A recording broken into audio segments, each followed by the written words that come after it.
Blind sisters. Sold like cattle. Mountain man who bought them. Said, "I'll be your eyes." Two blind sisters stand trembling on an auction block, sold like cattle to pay a drunk man's debt. The crowd laughs, until a stranger steps forward, slamming down $1 silver. He says 6 words that silence the yard. "I'll be your eyes." But mercy has a cost. The land he takes them to isn't his.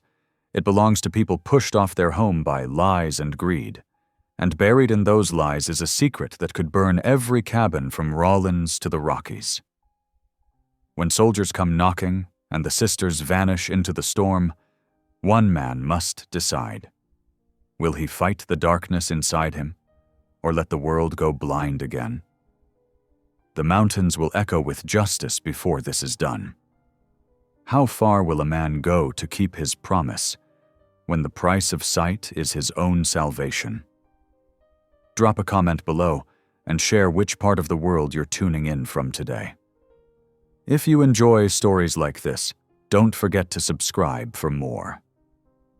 Through the bitter Wyoming night, snowflakes drifted like ash beneath the wan light of gas lamps. The wooden auction block creaked under Aubrey Harper's feet as she stood straight-backed, one hand gripping her sister Alina's trembling fingers. Though darkness had been their world since the fire 2 years past, Aubrey could feel the crowd's stares crawling across her skin. "Two blind girls," their stepfather slurred from somewhere below, his boots scuffing against packed snow. "Strong backs, if nothing else. Bidding starts at 50 cents. His voice carried the sour tang of cheap whiskey that had become all too familiar since their mother's passing. Murmurs rippled through the gathered crowd outside the Rawlins saloon. "What good's a blind woman?" one man called out. "Can't cook, can't clean, can't even fetch water without falling in the creek." 16-year-old Alina's fingers tightened around Aubrey's hand. Though younger, she had always been the fiercer of the two, and Aubrey could sense her sister's jaw clenching against words better left unsaid. At 22, Aubrey had learned the bitter wisdom of silence. 40 cents, a voice drawled from the crowd. The smell of tobacco and cologne marked him as one of the gamblers who haunted the saloon's card tables. "Might be worth something to the right buyer." His tone made Aubrey's skin crawl. Their stepfather grunted. "Higher than that for 2 healthy girls. Someone give me a real bid." The silence stretched thin as ice over a spring creek. Aubrey lifted her chin, refusing to let them see her fear. The night air bit through her threadbare dress, but she wouldn't shiver. Not here. Not now. $1 silver. The voice was quiet but carried weight, like distant thunder over the mountains. Heavy boots crunched through snow, approaching the auction block. "Sold," their stepfather barked before anyone could counter. Money changed hands with a metallic clink. "Come down careful now," the new voice said, closer. Steps are icy. Large hands, rough with calluses but gentle in their grip, helped first Aubrey, then Alina, down from the platform. The man smelled of wood smoke, leather and pine, scents of the wilderness beyond the town's borders. "Name's Mateo Boone," he said softly, for their ears alone. "You're free now. I'll see for you." Alina's breath caught. "What do you mean, free?" "Mean what I said." Something heavy and warm settled around their shoulders. A buffalo robe, its fur still holding the memory of summer heat. "No one owns you now. Paper I signed says I bought you, but that ain't the truth of it." Aubrey's throat tightened. "Why would you help us?" "Because it needed doing." His voice held no pity, only quiet certainty. "Wait here. Need to get some supplies before we head out." The sisters huddled together under the buffalo robe as Mateo's footsteps crunched away toward the saloon. Around them, the crowd dispersed, disappointment and curiosity warring in their muttered conversations. Do you think we can trust him? Alina whispered. Aubrey considered the question carefully, sifting through her impressions. He could have left us standing here in the cold, could have grabbed us rough-like coming down those steps, but he didn't. She squeezed her sister's hand. Sometimes faith means taking the hand God extends, even if we can't see where it leads. Matteo returned shortly, the creak of his leather satchel suggesting new contents. Got some bread from the cook, he said. It's still warm. Here. He pressed half a loaf into each of their hands, the crust crackling beneath their fingers. Aubrey breathed in the yeasty warmth, her empty stomach clenching. They hadn't eaten since morning. She took a small bite, savoring the simple comfort of fresh bread. My cabin's about 4 hours' ride into the foothills, Matteo continued. Got a mule that's steady on mountain trails. We'll go slow. Make sure you're both secure in the saddle. You live alone up there? Alina asked between bites of bread. Mostly. Trap in winter, hunt guide in summer, trade with the Shoshone sometimes. A pause, then. It's quiet. Peaceful-like. But if you'd rather stay in town, I can arrange— No, both sisters said together. Aubrey added, We've had our fill of towns. A low chuckle rumbled from Matteo. Reckon I understand that feeling. Snow crunched as he moved away, then returned. Mule's ready. Aubrey, you first? She nodded, letting him guide her hands to the saddle. His instructions were clear and patient as he helped her mount, making sure she was steady before helping Alina up behind her. The mule shifted beneath them, but true to Matteo's word, its movements were smooth and careful. The moon must have risen, for Aubrey could feel its cold light on her face as they left Rawlins behind. The buffalo robe wrapped around them kept the worst of the chill at bay, and Alina's arms were secure around her waist.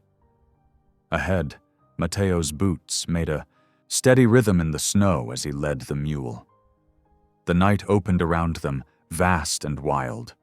Wind sighed through pine boughs, bringing scents of sage and snow-covered earth.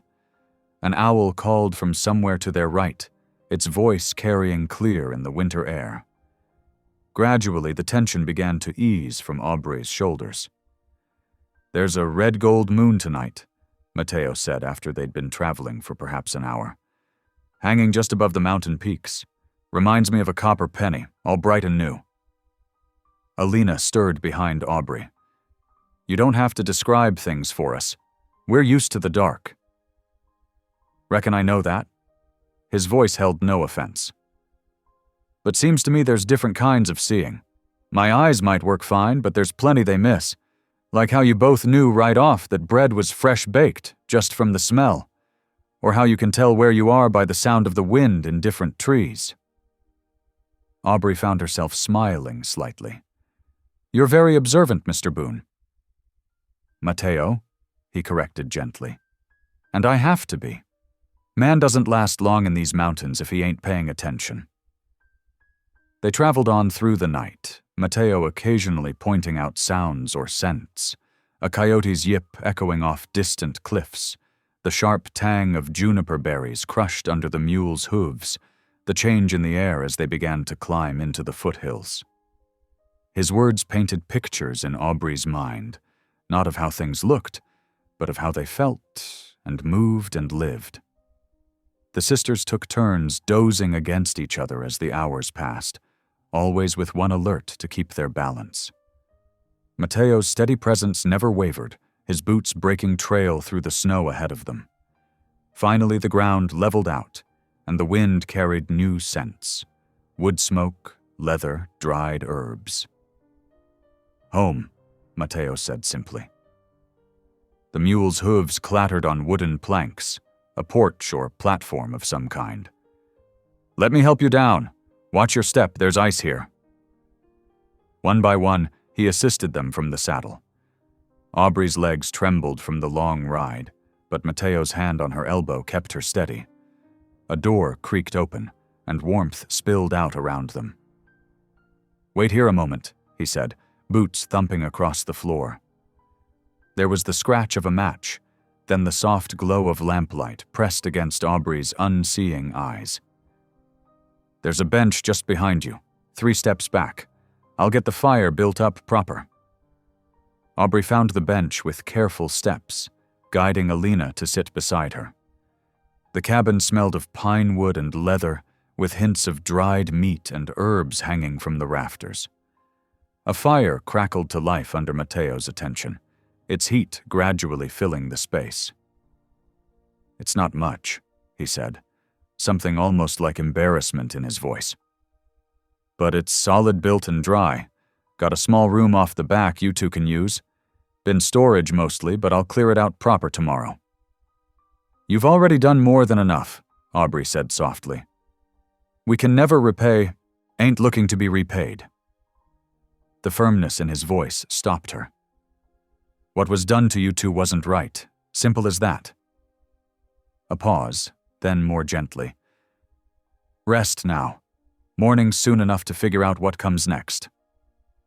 As if his words had released something held too long in check, exhaustion swept over Aubrey. Beside her, Alina's head drooped against her shoulder. The fire popped and whispered, and somewhere in the distance, a lone wolf called to the moon. But here, wrapped in the buffalo robe with her sister safe beside her, Aubrey felt something she hadn't known in too long. Peace.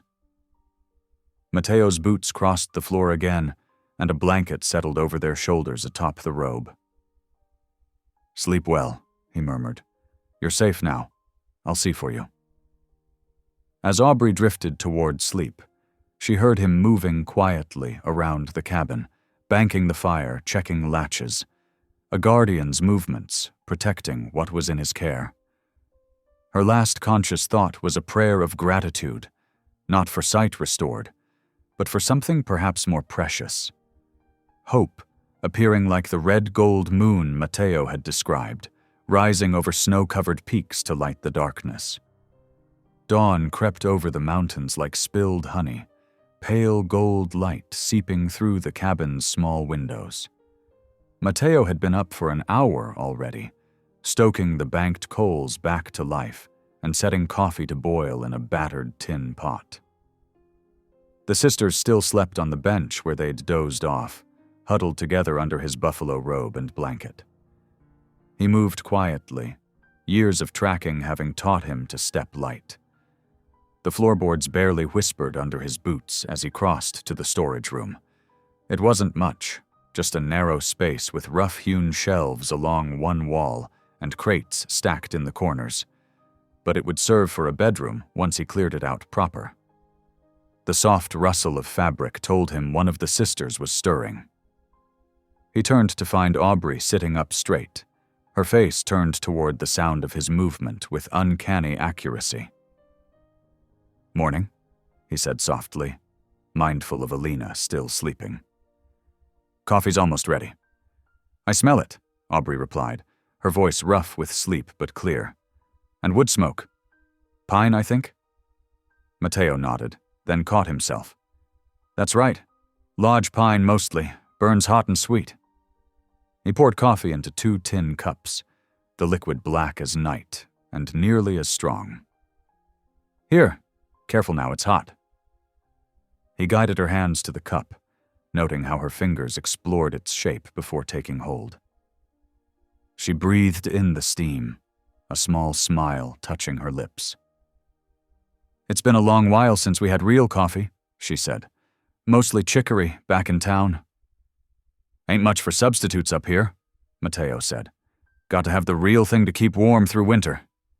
He paused, watching how she cradled the cup. "Reckon you and your sister will need to learn the lay of things. Cabin ain't big, but it's easy to bark your shins if you don't know where everything sits." Alina stirred then, lifting her head. "Is that coffee I smell?" Her voice was bright despite the early hour, reminding Mateo of songbirds in spring. "Sure is," he replied. "Want some?" "Please." She sat up straighter, carefully setting aside the buffalo robe. How many steps to where you are? 4 straight ahead, Mateo said, impressed by the question. There's nothing between you and me. Alina stood, counting her steps with careful precision until she reached him. Her hand found his arm unerringly when he held out the cup. Thank you, she said, then added with a hint of mischief. You make better coffee than that saloon in Rollins. Ain't hard to do that, Mateo said dryly, earning a laugh from both sisters. As the sun climbed higher, Mateo began teaching them the cabin's layout. He'd never thought much about his home's arrangement before, but now he saw it through new eyes. Every corner, every piece of furniture became a landmark to be memorized. 10 steps from the bench to the hearth, he explained, watching as Aubrey paced it out. Fire's always banked on the right side. Woodbox is just beside, about knee height. Mind the sharp corner there? Alina ran her hands along the walls, learning their texture. The logs are different here, she noted, fingers finding a knot in the wood. Rougher than the other side. North wall gets the weather, Mateo explained. Wind's strongest there. You can hear it best in that corner where the logs join. Helps tell direction when you're inside. He showed them how to find their way to the door, marking the path with small braided rope guides he fashioned from spare leather strips. The storage room, soon to be their bedroom, was 6 steps from the main room's entrance, with a slight turn to the right. I'll clear it out proper today, he promised. Got a spare bed frame stored in the lean-to outside. Need to bring that in. Fix it up with fresh straw tick. We can help, Aubrey offered. Just tell us what needs doing. Mateo started to protest, then stopped himself. There was dignity in work, in contributing. He knew that better than most. Reckon there's plenty all of us can do, he said instead. Got some quilts need airing, herbs want sorting. Alina's already found half the knots in my walls. Might as well put those counting skills to use organizing supplies. The day passed in steady work, punctuated by simple meals of dried venison, hard bread, and more coffee. The sisters proved quick studies, their other senses sharp as knife blades. By afternoon, they could navigate the main room confidently, and Mateo had moved most of his stored goods to the lean-to. As evening approached, bringing with it another snowfall, Mateo found himself watching the sisters with growing wonder. They moved in perfect tandem, anticipating each other's needs without a word. When Alina stumbled slightly, Aubrey's hand was there to steady her. When Aubrey needed something from a high shelf, Alina somehow knew to fetch the stepping stool. The fire needed feeding, and Mateo rose to tend it. The familiar motions, selecting logs, arranging them just so, had always been a solitary ritual. But tonight, something felt different. The cabin seemed warmer somehow, and not just from the flames. Without conscious thought, he found himself speaking words he hadn't uttered in years. Lord, thank you for this day, and for bringing these sisters to safe harbor. The prayer fell into sudden silence. Mateo felt heat rise in his face, embarrassed by the unexpected utterance. But before he could move, a clear voice rose in song. Amazing grace, how sweet the sound. Aubrey's voice, strong and true, filled the cabin. Alina joined in on the second line, their harmony as natural as breathing. That saved a wretch like me. Mateo knew the hymn. Who didn't? But he hadn't heard it since before the war. Since before. He pushed the memories away, focusing instead on the sisters' voices. I once was lost, but now am found, was blind, but now I see. The words caught in his throat. Here were two who could not see with earthly eyes, yet sang of spiritual sight with such conviction. Something long frozen began to thaw in his chest, like spring ice breaking up on the river. Outside, coyotes began their evening chorus, their wild voices weaving around the hymn in strange harmony. The snow fell thicker now, Matteo could hear it hissing against the windows. But inside, the fire crackled warm and bright, and the sisters' song filled every corner with light. They sang several more hymns, ones Matteo half remembered from childhood. He found himself humming along, then softly joining in when Alina reached over and touched his arm in encouragement. When the songs finally faded, comfortable silence settled over them. The fire popped and whispered, and wind sighed around the cabin's corners. Matteo realized with a start that the hollow ache of loneliness that had been his constant companion for so many years had eased, replaced by something warmer. "Been a long while since there was singing in this cabin," he said quietly. "Been a long while since we had somewhere safe to sing," Aubrey replied, her voice gentle with understanding. Alina yawned then, reminding them of the hour. "The room's ready," Matteo said, rising. "Got it fixed up best I could for now. We'll make proper improvements tomorrow." He helped them find their way to their new space, making sure they could count the steps and find the bed easily. The straw tick was fresh, the quilts clean if worn. It wasn't much, but the sisters' thanks were sincere. "Sleep well," he said, pausing at the door. "If you need anything in the night, just call out. I'm a light sleeper." "Thank you, Matteo," Aubrey said softly. "For everything." He nodded, forgetting again that they couldn't see it, then added gruffly, "Reckon I should be thanking you. Been too long since there was prayer or song in these walls." He closed their door carefully and returned to the main room. The coyotes were still singing their wild symphony, and the snow continued to fall. But the cabin no longer felt empty. Faith, like a tiny seed planted in spring soil, had taken root again in his heart. Matteo banked the fire for the night, its glow casting dancing shadows on the walls. Tomorrow would bring new challenges, new lessons to learn. But for now he let himself feel the simple blessing of companionship, of shared songs and prayers, of having others to care for and protect. Outside his window, the snow transformed the world into something new and clean. Inside, that same transformation was beginning in his heart, as loneliness gave way to hope, one note at a time. 3 days passed in peaceful routine. Matteo marveled at how quickly the sisters adapted to their new home. Aubrey learned to tend the fire with careful precision, while Alina's quick hands proved skilled at sorting dried herbs and mending clothes. Their presence brought life to spaces that had known only shadows. On the 4th morning, frost painted the windows in delicate patterns. Matteo pulled on his heavy coat and headed out to replenish their dwindling woodpile. The sisters insisted on helping, so he taught them to stack the smaller pieces he brought in from the yard. "Stack them like this," he demonstrated, guiding Aubrey's hands. "Crisscross so air can flow between. Helps them dry better." Alina ran her fingers along a piece of pine. "This one smells sweeter than the others." "Good nose," Matteo approved. "Pine burns quick but cheerful. Oak's slower, steadier. Need both to keep a proper fire."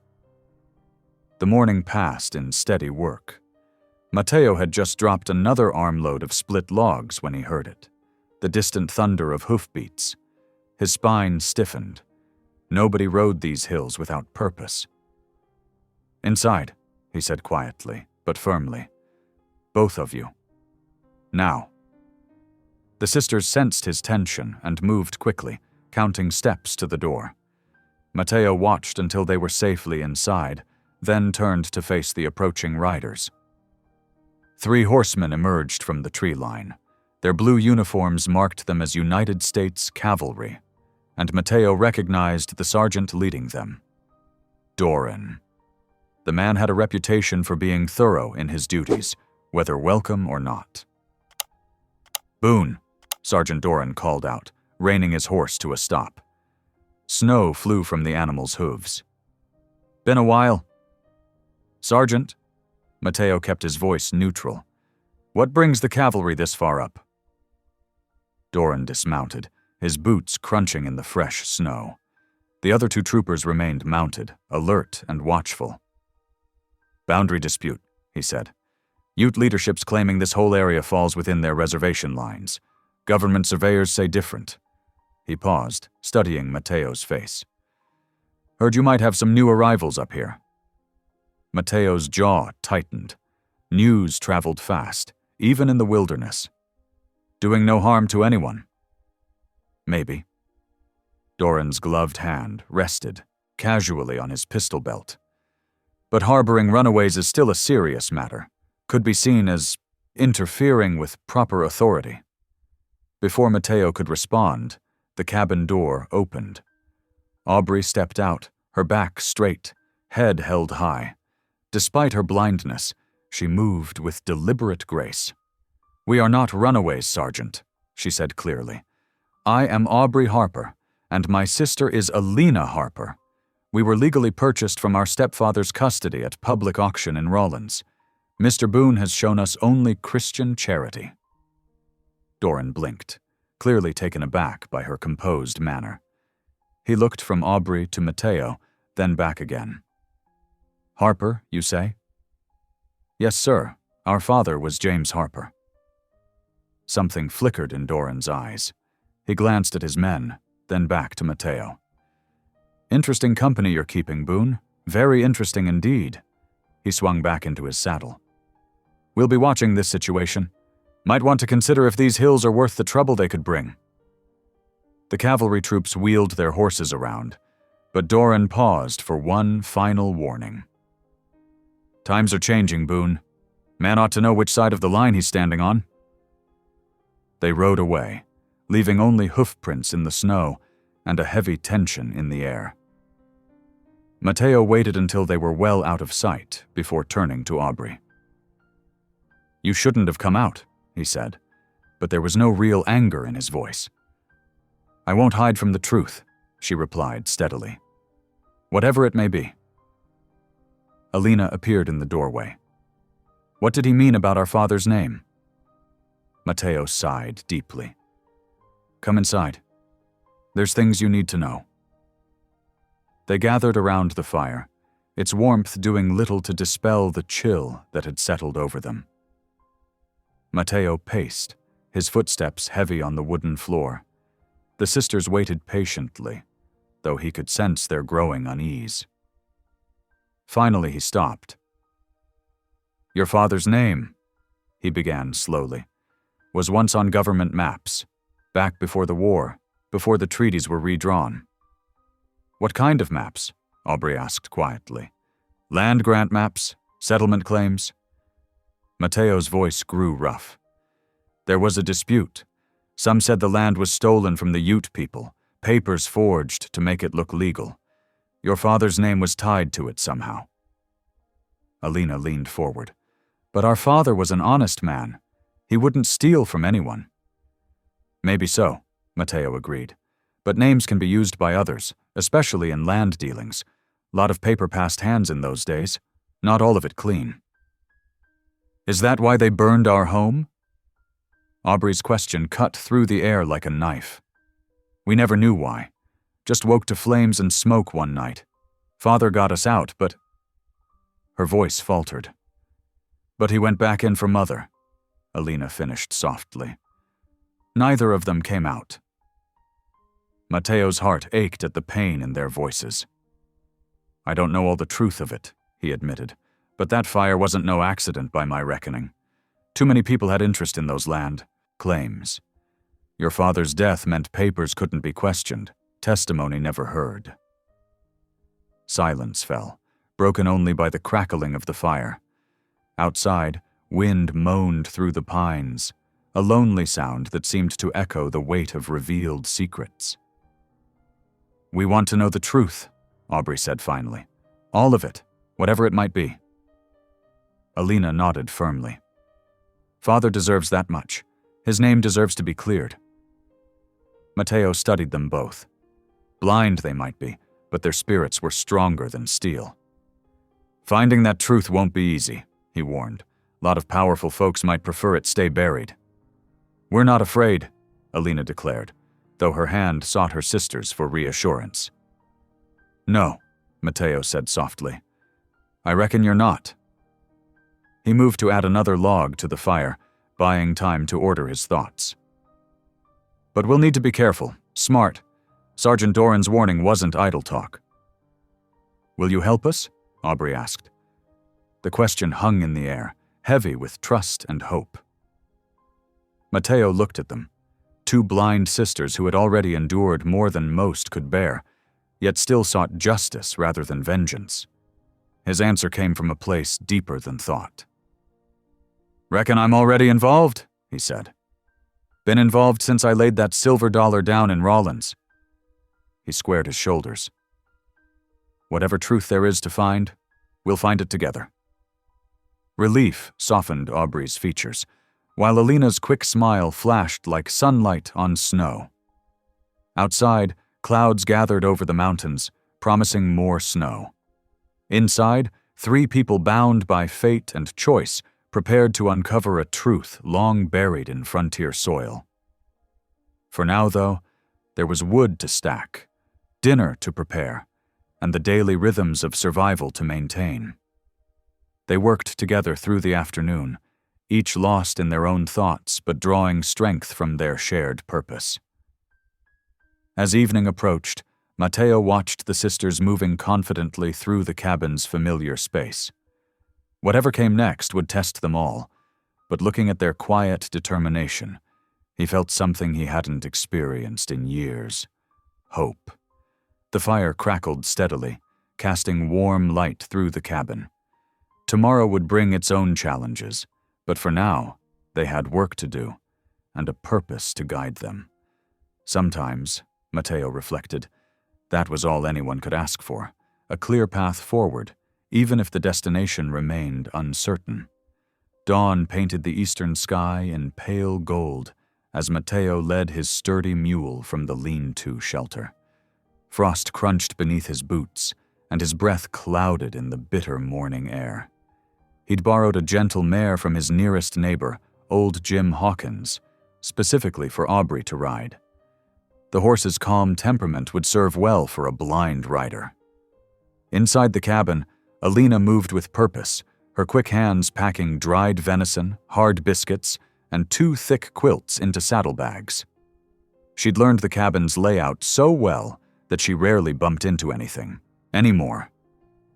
Her fingers found each item exactly where it should be, guided by memory and the careful organization Matteo had helped them establish. Weather's holding fair, Matteo announced as he stepped back inside. But we'll need to move slow through the high passes. Snow's deep up there. Aubrey nodded, adjusting her woolen shawl. How far to Fort Steele? 3 days, maybe 4, depending on conditions. Matteo's voice carried concern. You sure about this? Mission school might not even have those letters anymore. Father always said knowledge was worth any journey, Aubrey replied firmly. If there's any trace of his correspondence there, it might help us understand what really happened. Alina secured the last saddlebag. Besides, she added with her characteristic optimism, we've got the best guide in Wyoming. Ain't that right, Matteo? A ghost of a smile crossed his weathered face.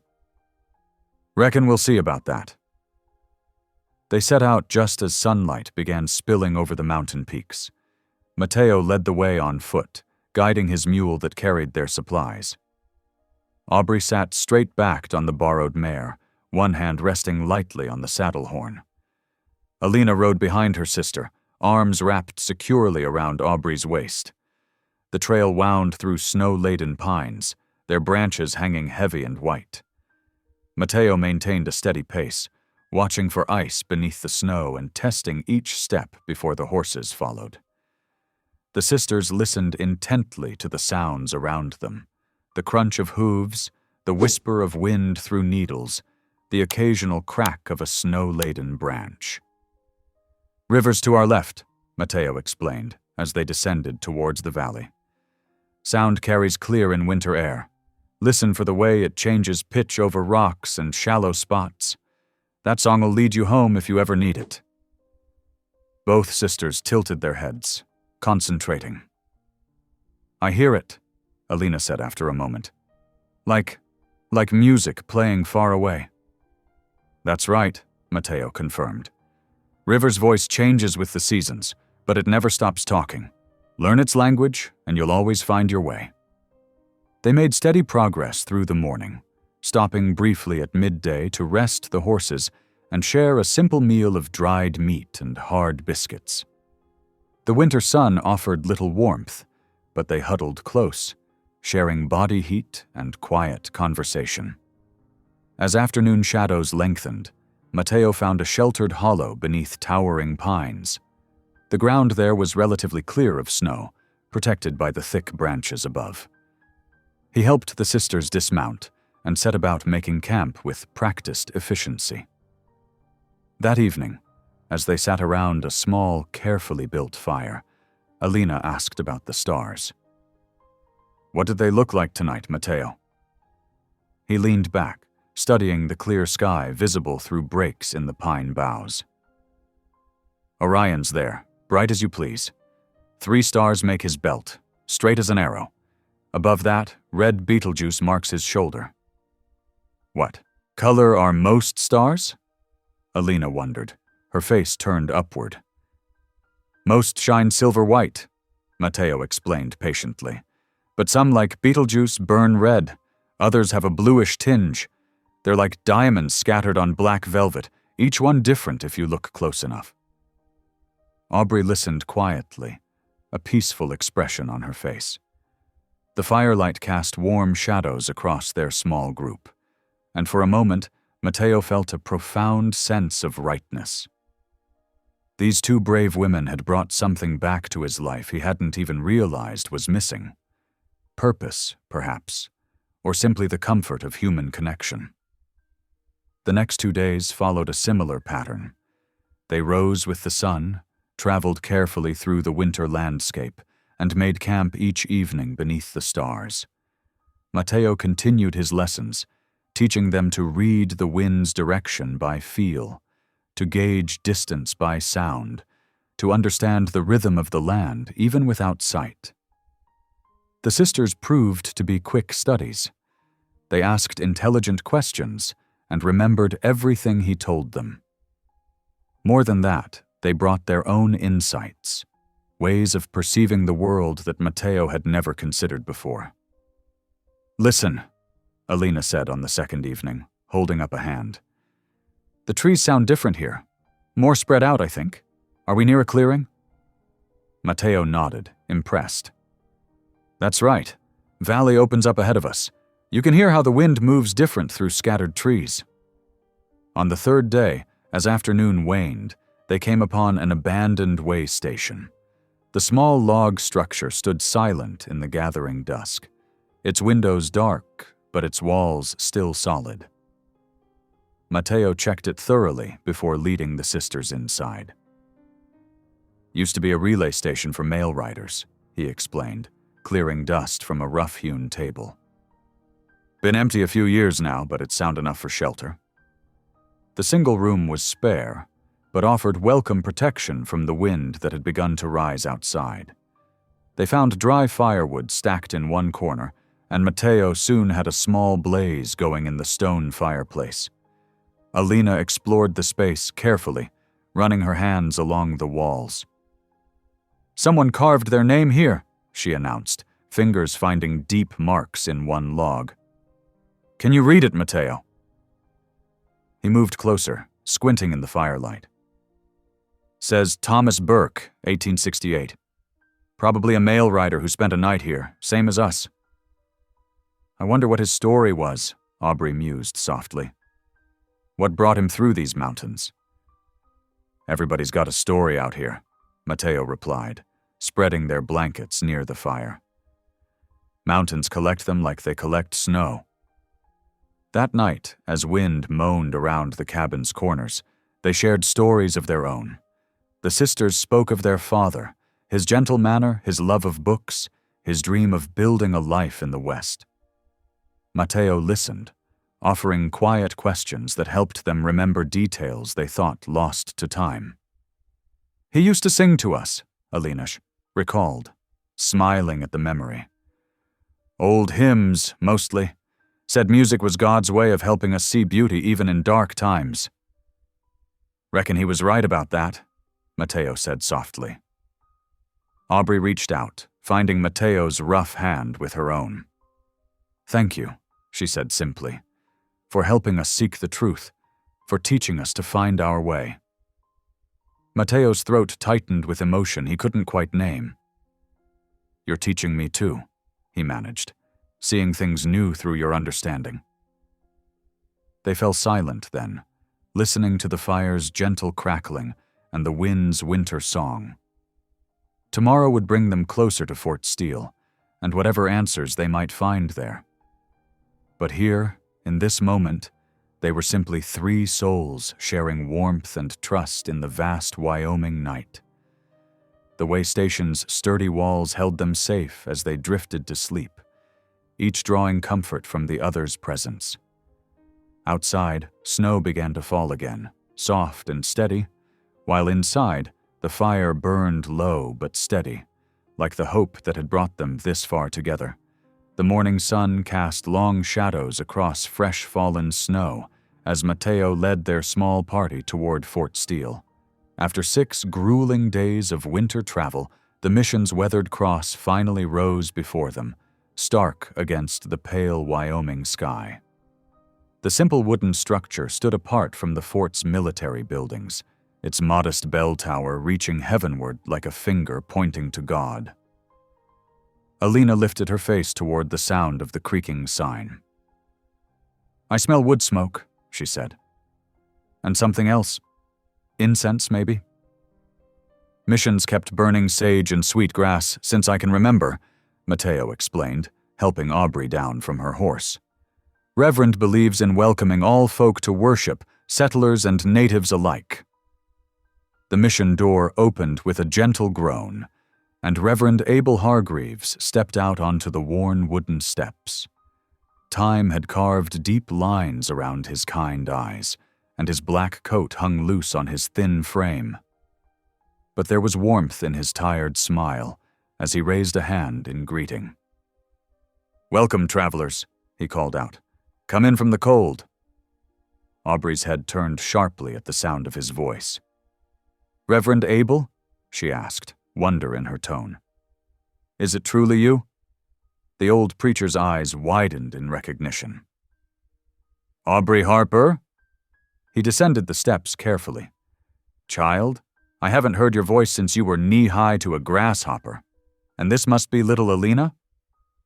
"Not so little anymore," Alina replied with a grin. "Indeed not," Abel agreed, his voice thick with emotion. "The Lord works in mysterious ways, bringing you back here after all these years."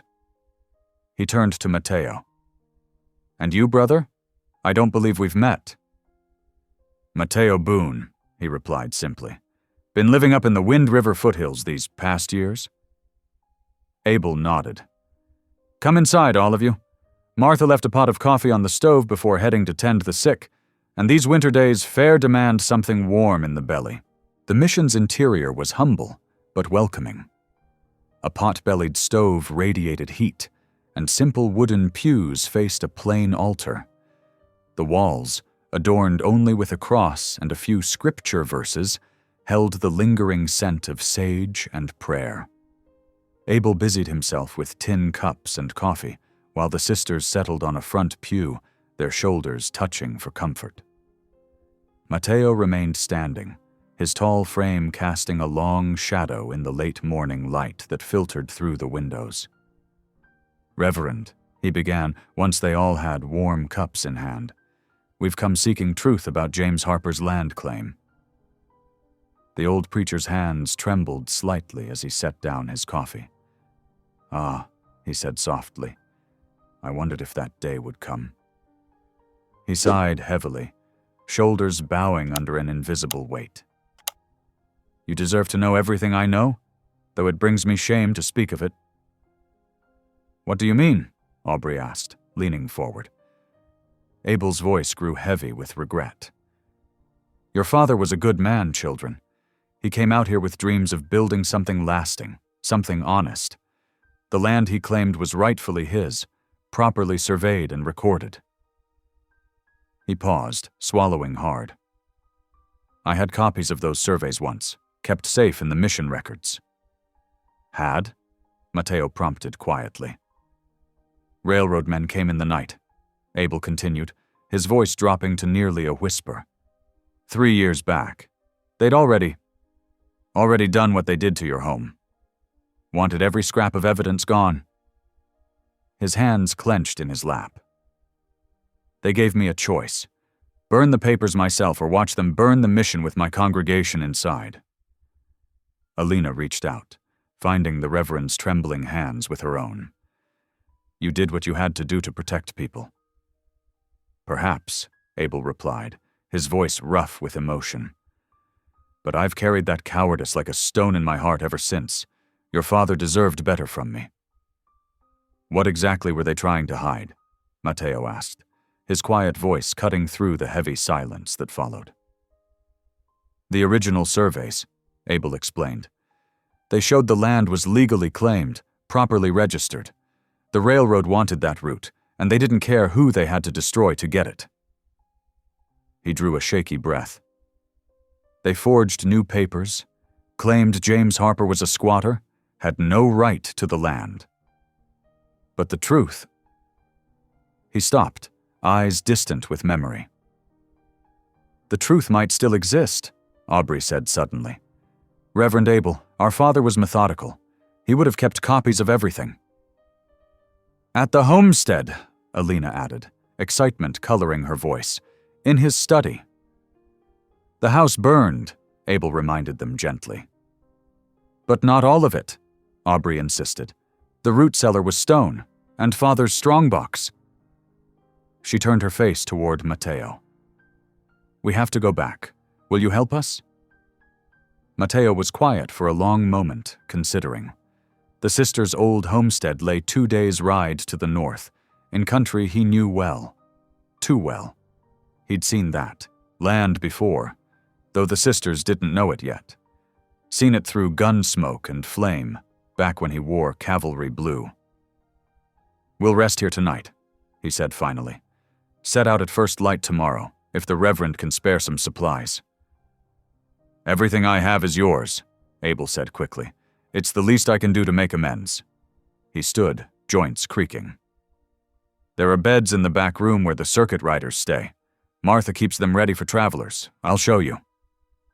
As Abel led them toward the simple sleeping quarters, Mateo hung back, his expression troubled. Aubrey paused, somehow sensing his distress.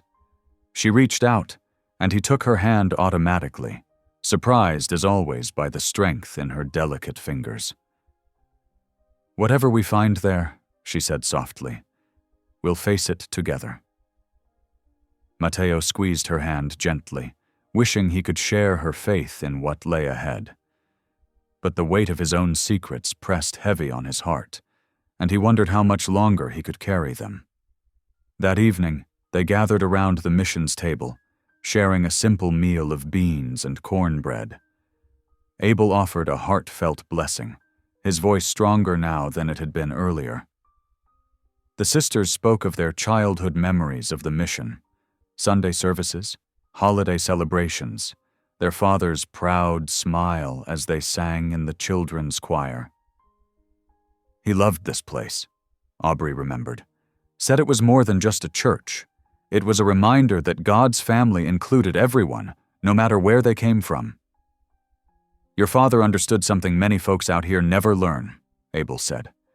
That love and truth are like water in the desert, precious things that give life to all who share them.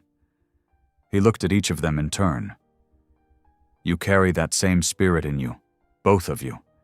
And you, Mateo Boone, God didn't bring you to these sisters by chance. Mateo shifted uncomfortably under the Reverend's knowing gaze. Just trying to do what's right, he muttered. That's all any of us can do, Abel replied gently. And sometimes it's enough to change everything. Later, As darkness settled over the mission and the sisters retired to their beds, Matteo stood at the window, watching snow begin to fall again. Abel joined him, offering a fresh cup of coffee. "Something weighs on you, brother," the old preacher observed quietly. Matteo said nothing for a long moment, just stared out at the swirling snow. Finally, he spoke, his voice barely above a whisper. "What if doing right now means facing wrong done before?" Abel considered this. "Then you face it," he said simply, "with courage and truth, trusting in God's grace to make a way forward." He patted Matteo's shoulder. "Get some rest. Tomorrow's journey will need all your strength." Matteo nodded, but remained at the window long after Abel had gone to his own bed. Outside, the snow continued to fall, covering all the hard edges of the world in soft white. Tomorrow they would ride north, toward a place of ashes and old pain.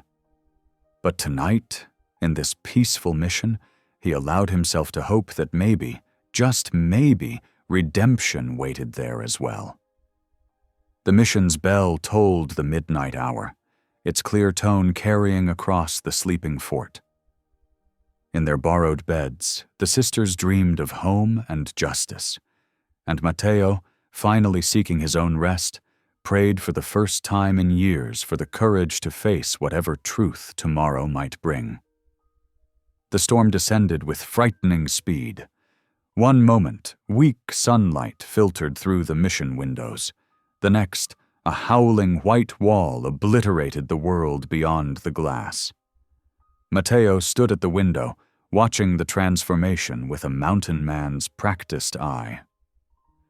"Reckon we'll be staying put a spell longer," he said, his voice barely audible above the wind's moan. "This ain't the kind of weather to test, even if we knew the trail." Reverend Abel nodded gravely, stoking the potbelly stove that struggled to ward off the deepening chill.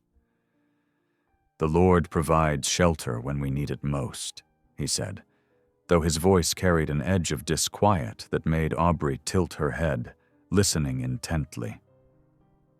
The day stretched long, marked by the steady tick of Abel's ancient clock and the endless keening of the wind. Alina dozed on a pew, wrapped in a threadbare mission blanket, while Aubrey sat nearby, her fingers tracing the worn wood grain of the hymnal in her lap. As evening approached, Abel's restlessness grew more pronounced.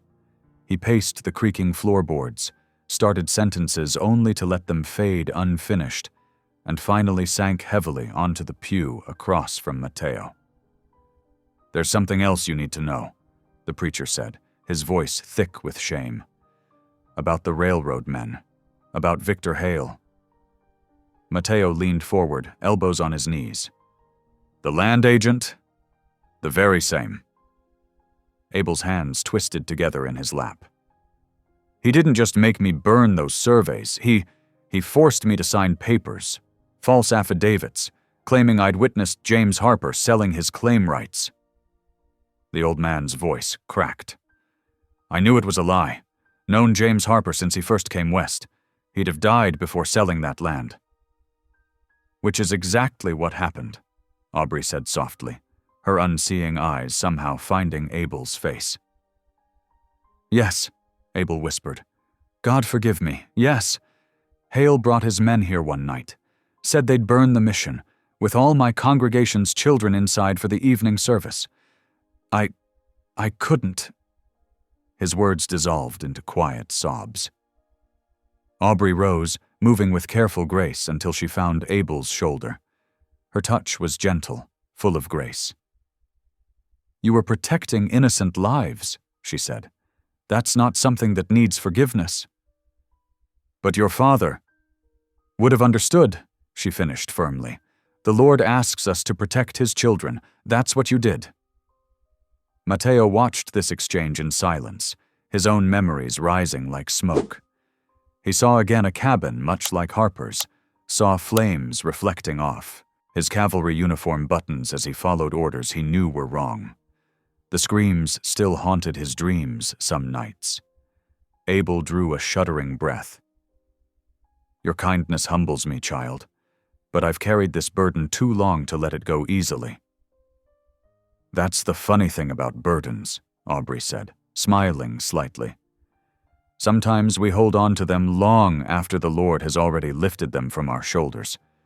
We just have to learn to open our hands and let them fall. The old preacher managed a watery chuckle.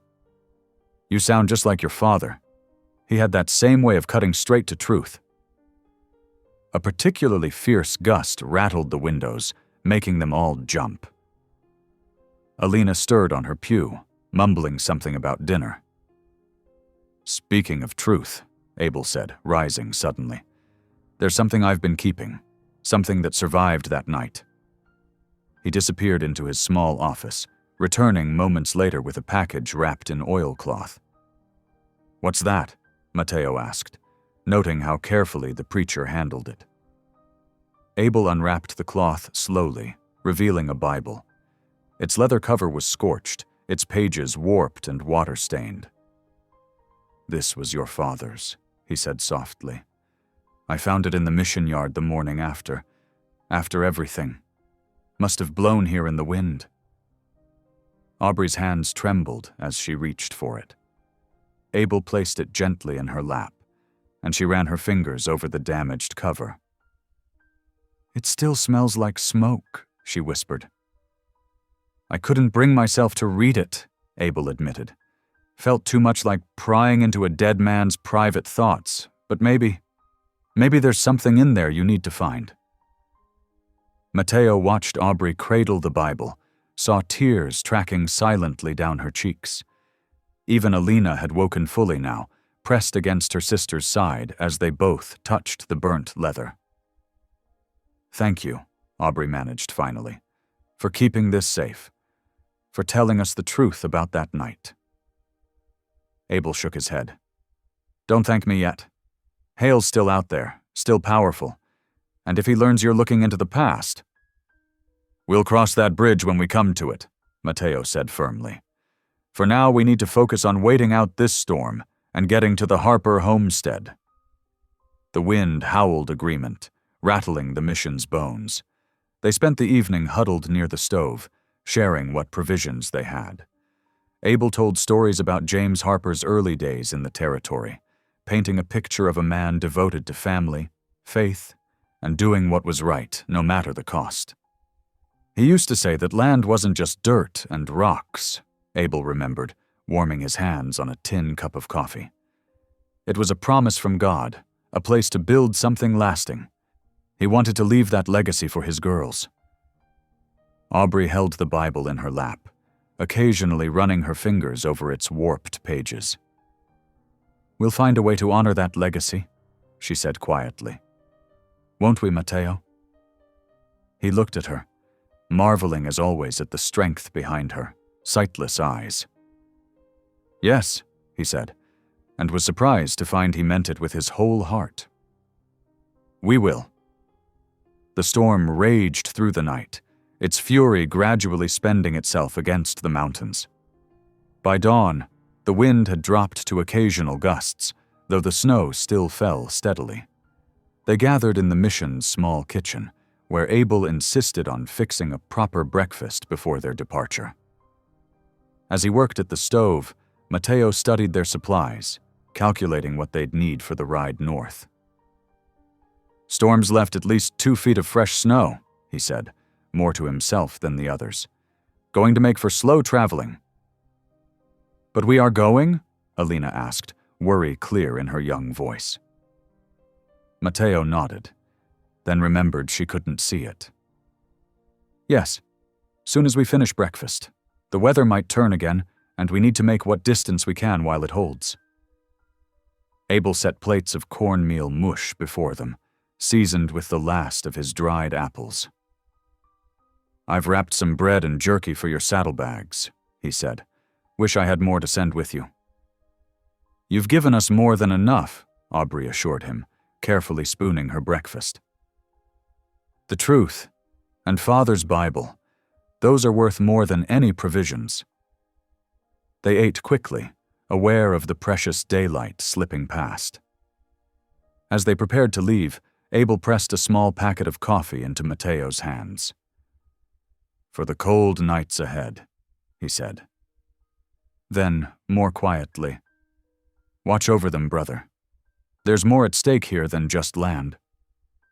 Mateo met the old preacher's knowing gaze and nodded once.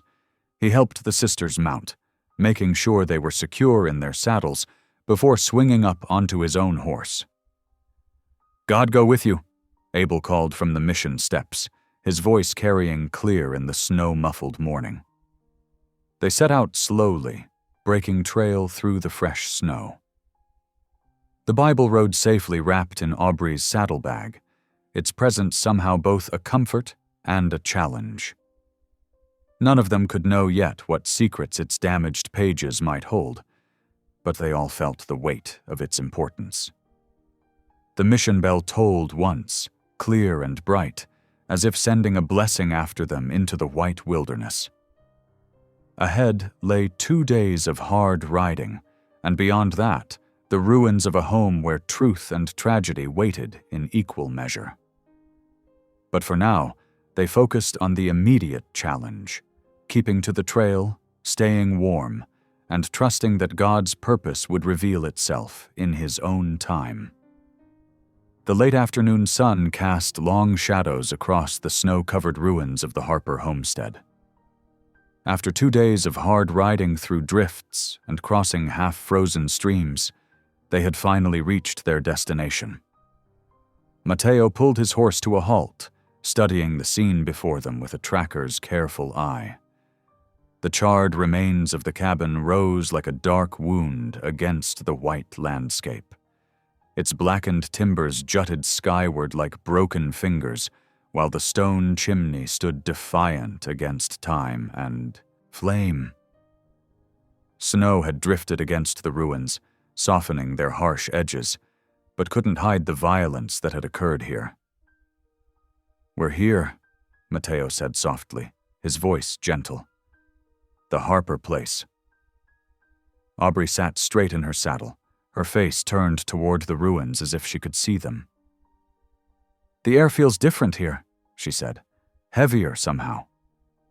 "I smell something," Alina added, her nose lifting slightly. "Something sweet under the old smoke." Mateo dismounted first, then helped the sisters down from their horses. He tied the animals in the shelter of a standing pine, where they would be protected from the wind that whispered through the ruins. The snow crunched beneath their boots as they approached the remains of the cabin. Aubrey moved with careful steps, counting them as Mateo had taught her. When she reached what had been the front door, she stopped. Her gloved hand found the remaining door frame, fingers tracing the charred wood. 4 steps to the right was my bed, she said softly. 7 steps straight ahead was the table where Papa would read to us after supper. Alina had wandered toward the side of the ruins, following her nose. She knelt suddenly, brushing away snow with mittened hands. "Here," she called. "This is what I smelled, lilacs, Mama's lilac bush." Her fingers had found a gnarled root, somehow surviving beneath the snow and ash. Mateo watched them explore their past, feeling like an intruder in their grief. But he had work to do. Moving to the chimney, he began examining the hearthstones. If Abel was right, if James Harper had hidden anything, the hearth would have been the logical place. "What are you looking for?" Aubrey asked, having made her way to his side. She had removed her gloves, and her fingers trailed through the cold ashes that had drifted against the chimney base. "Anything loose," Mateo replied, pressing each stone in turn. Any place something might have been hidden. He worked methodically, remembering his cavalry training about searching for cached documents. The sun continued its slow descent, painting the snow in shades of rose and gold. Alina had settled beside her sister, humming softly. A hymn their mother had taught them, Mateo guessed. The peaceful sound made the work feel almost sacred. His fingers found it just as shadows were beginning to lengthen across the snow, a hearthstone that shifted slightly under pressure. "Here," he said quietly. "Help me with this." Together they worked the stone free. It was heavy, but years of exposure to heat and cold had loosened the ancient mortar. When they set it aside, Matteo reached into the dark space beneath. His fingers touched leather, stiff with age and damp. Carefully he withdrew what he'd found, the missing cover of James Harper's Bible, separated from the book Abel had given them. It was little more than a scrap, but something crackled within its folds. "What is it?" Aubrey asked, hearing the sound. Matteo carefully opened the leather cover. Inside, protected from flame and weather, lay a folded piece of parchment. He opened it with trembling fingers, squinting in the fading light. "It's a survey map," he said, voice rough with emotion. "The original one with your father's signature and seal. And here, look at these markings. The railroad's claim lines are different from what they filed with the land office. This proves they altered the boundaries after your father surveyed it." Aubrey's hands found the parchment, fingers trailing across its surface as if she could read its secrets through touch alone. "Papa knew," she whispered. "He knew they were going to try to steal the land. That's why he hid it here." "The fire wasn't an accident, was it?"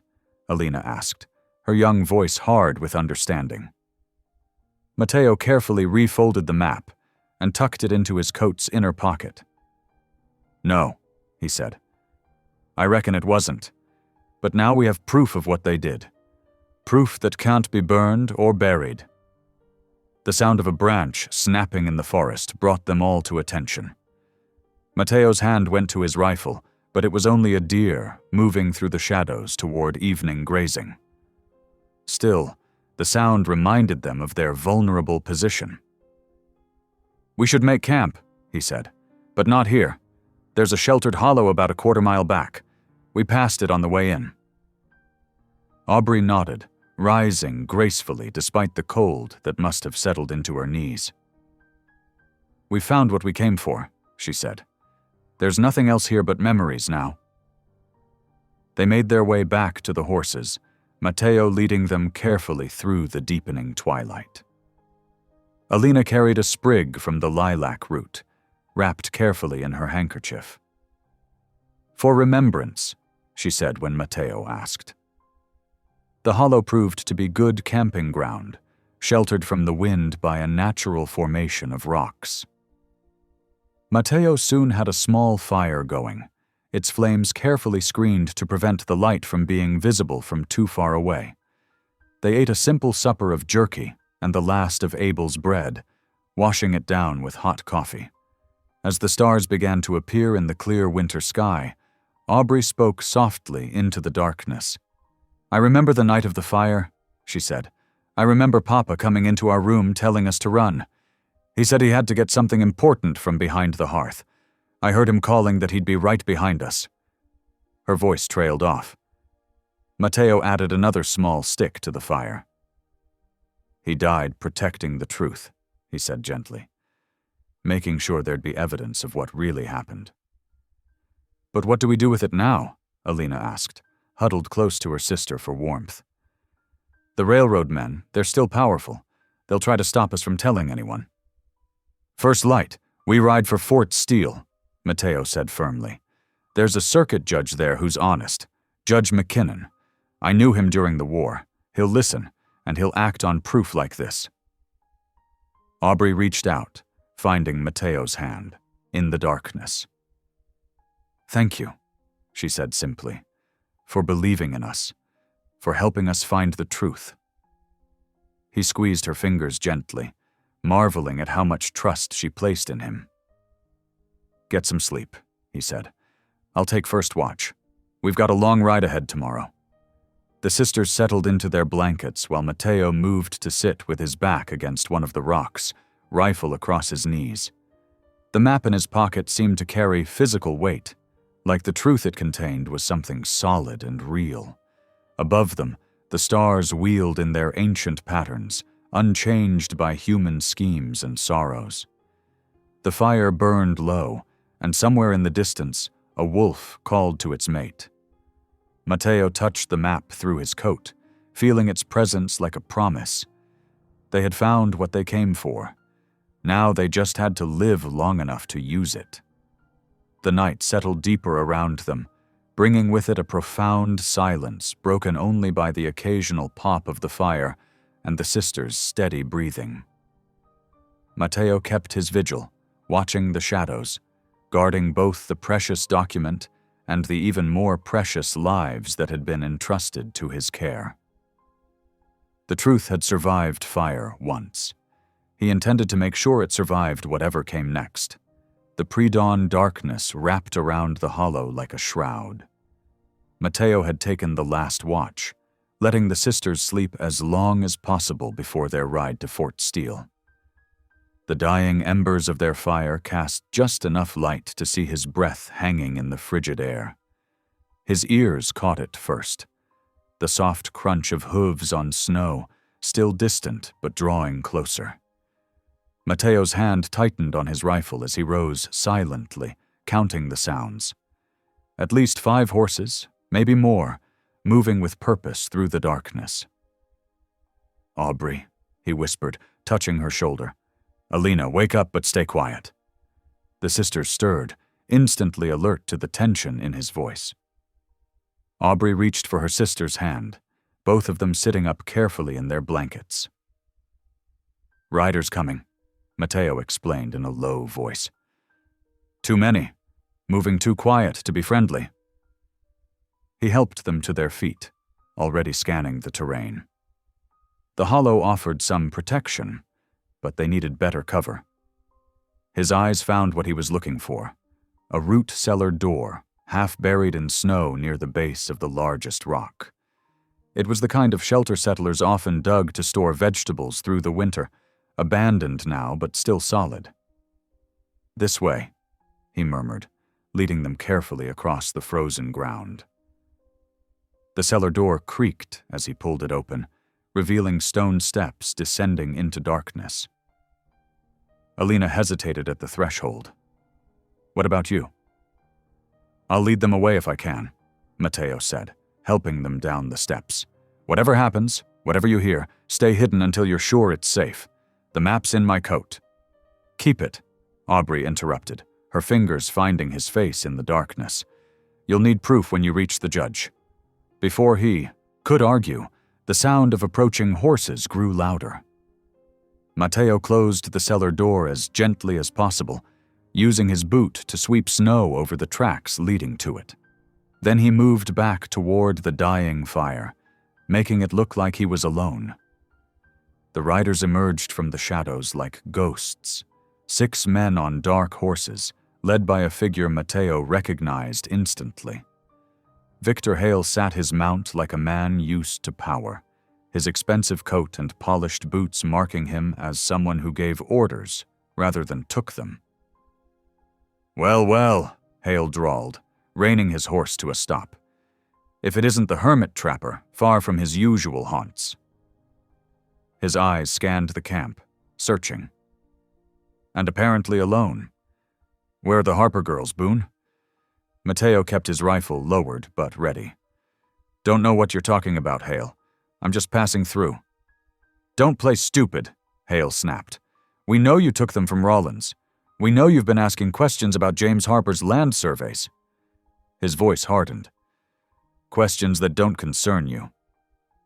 "Seems like they do now," Matteo replied evenly, "especially after what Reverend Abel told us about your real business with the railroad." One of Hale's men shifted nervously in his saddle. "Boss, if he knows about the surveys—" "Shut up!" Hale cut him off, never taking his eyes off Matteo. "Listen carefully, Boone. Those girls are fugitives. Their stepfather signed custody papers giving the railroad guardianship rights.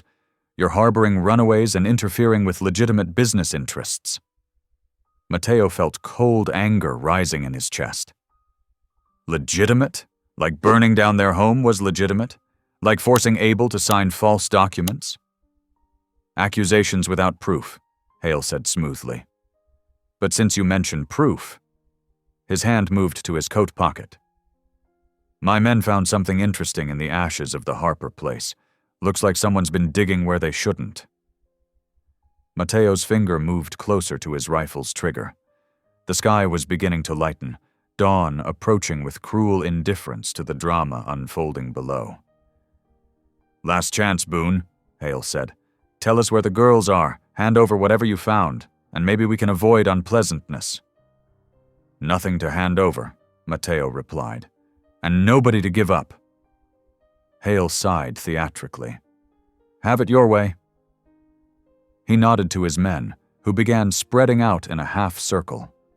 Mateo brought his rifle up smoothly, but when he squeezed the trigger, the firing pin clicked harmlessly. The bitter cold had frozen the mechanism solid. The next few moments were a blur of violence. 2 of Hale's men rushed him, while the others kept their weapons trained on his position. Mateo managed to swing his useless rifle like a club, catching one attacker across the face, but the other tackled him from behind. They went down hard in the snow. Mateo fought desperately, knowing the sisters' lives depended on him, but a boot caught him in the ribs, driving the air from his lungs. Another blow struck his head, and stars exploded across his vision. When the world stopped spinning, he was on his knees, arms twisted behind his back. Blood trickled down his face from a cut above his eye. Hale dismounted and walked toward him, boots crunching in the snow. "Search him," Hale ordered. Rough hands went through Mateo's pockets, finding the map hidden in his coat. Hale examined it in the growing light, his face darkening with rage. "Burn it," he snapped, tossing the document into the dying fire. "Burn everything. Leave no trace." His men moved quickly, gathering dry brush and wood. They piled it against the rocks of the hollow, creating a barrier of flame that would destroy any evidence of their presence. Through it all, Mateo silently prayed the sisters would stay hidden, would keep still despite their fear. The smoke began to thicken, rolling across the ground like a living thing, seeking every crevice and hollow. The fire grew higher, its heat intense enough to make the rocks crack. Mateo watched helplessly as the flames spread, knowing the smoke would eventually find its way into the root cellar. He struggled against his captors, earning another blow that left him dazed. "Bring him," Hale ordered, mounting his horse. "We'll let the circuit judge at Fort Steele decide what to do with the thief and kidnapper." They hauled Mateo to his feet, binding his hands with rope. One of the men brought up his own horse, forcing him into the saddle. The ropes were secured to the saddle horn, leaving him no chance of escape. As they prepared to ride out, a sound cut through the roar of the flames, a cough, quickly stifled, coming from the direction of the root cellar. Mateo's heart froze, but Hale seemed not to notice, too intent on watching the fire spread. The smoke was growing thicker by the moment, rolling down the slope toward the cellar door. Mateo knew the sisters couldn't stay hidden much longer. The smoke would force them out, or kill them. As if in response to his fears, the cellar door burst open. Aubrey and Alina stumbled out, coughing violently, supporting each other as they tried to escape the smoke. "There!" one of Hale's men shouted, but Hale raised his hand. "Leave them," he said coldly. "They're blind. They won't survive long enough to matter." He turned to Mateo with a cruel smile. "Say goodbye to your charges, Boone. You won't be seeing them again." Mateo lunged against his bonds, nearly falling from the saddle. "You can't leave them here. They'll die." "That's not my concern," Hale replied. He wheeled his horse around. "Move out!" The riders spurred their horses forward, dragging Mateo with them. The last thing he saw as they rode away was the sisters collapsing in the snow, overwhelmed by smoke and cold, their figures growing smaller until the morning mist swallowed them completely. The hollow disappeared behind them as the riders pushed their mounts hard through the dawn light. Mateo's head throbbed with each jolting step, but the physical pain was nothing compared to the agony of leaving Aubrey and Alina behind. He had promised to be their eyes, to protect them.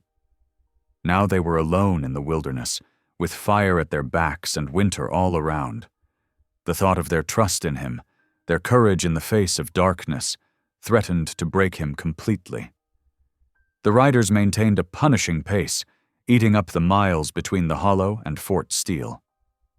Mateo's horse stumbled occasionally on the rough ground, each misstep sending waves of pain through his battered body. But he forced himself to stay alert, to memorize their route, to look for any chance of escape. Hale rode at the head of the column, his straight-backed posture speaking of absolute confidence in his power and position. The other men avoided looking at their prisoner, perhaps troubled by their part in leaving two blind girls to die in the wilderness. The sun climbed higher in the winter sky, offering no warmth. Mateo's thoughts kept returning to the sisters, their gentle strength, their unwavering faith, the way they had brought light back into his solitary life. He prayed they would find shelter, that someone would help them, that they would survive long enough for him to make things right. But as Fort Steele's walls appeared on the horizon, stark against the morning sky, Mateo felt the weight of failure pressing down on him like a physical burden. The map was destroyed, the sisters abandoned, and he was being led to face a corrupted justice that would ensure the truth remained buried forever. The hooves of their horses echoed against the frozen ground, each step taking them further from the smoking ruins, where everything Mateo had come to care for lay in ashes. Behind them, the wind carried away the last traces of smoke, erasing even the memory of what had been lost in that hollow on this cold winter morning. The smoke stung their lungs as Aubrey and Alina huddled together in the trampled snow. The sounds of hoofbeats grew fainter until they vanished completely, leaving only the crackle of flames and the hollow whistle of winter wind. Despite the burning ruins behind them, a bone-deep chill settled over the sisters. "They took him," Alina whispered, her voice rough from smoke. "What do we do now, Aubrey?" Aubrey tightened her grip on her sister's hand, forcing down her own fear. "We follow them. We save him." "But how? We can't see the trail and they're moving fast." "Listen." Aubrey tilted her head. Beyond the fire's roar came a different sound, the restless stamp of hooves and snorting breath. They left a horse behind. Together they moved carefully towards the sound, counting steps as Mateo had taught them. 15 paces brought them to the nervous animal. It shied away at first, but Aubrey spoke softly, the way she'd learned in gentler times on their father's farm. "Easy now," she murmured, reaching out slowly until her fingers found the horse's velvet nose. "We won't hurt you." The horse was trembling, half frozen from standing in the snow. Its reins had caught on a bush, preventing its escape during the chaos. Alina found the saddle horn, then worked her way down to check the cinch. "Still tight," she reported. "Aubrey, there's rope in the saddlebag, I can feel it." "Good, we'll need it." Aubrey's mind was already working through their next steps. "Help me get it out." Their cold, numbed fingers fumbled with the leather straps, but they managed to retrieve the coiled rope. It was rough hemp, sturdy enough for their purpose. "Here's what we'll do," Aubrey said, her voice steady despite her racing heart. "We'll tie one end to my waist, the other to yours. That way we can't get separated. Then we'll lead the horse between us." Alina helped secure the rope, making sure the knots were tight. "Like when we used to string a line between the house and barn during blizzards." "Exactly like that." Aubrey squeezed her sister's hand. "Remember what Mateo taught us about finding direction?" "The wind," Alina said immediately. "It comes from the west this time of year. And Fort Steele lies east of here. That's right. Aubrey turned until she felt the wind on her back. We keep the wind behind us, and we'll be heading east. The horses' hooves will find the trail where the others rode. They set out as the last flames died behind them, leaving only smoking ruins. The horse plodded between them, its breath forming clouds in the frigid air. Snow began to fall again, thick flakes that muffled sound and threatened to overwhelm their other senses. But they pressed on, counting steps to maintain their bearing. When doubt crept in, they remembered Mateo's lessons. The wind's voice became their compass, the crunch of snow beneath their feet a constant reminder of forward progress. Hours passed. Their world narrowed to the rhythm of movement. Step, pause, listen, step again. The rope between them was their lifeline, a physical reminder that neither sister walked alone.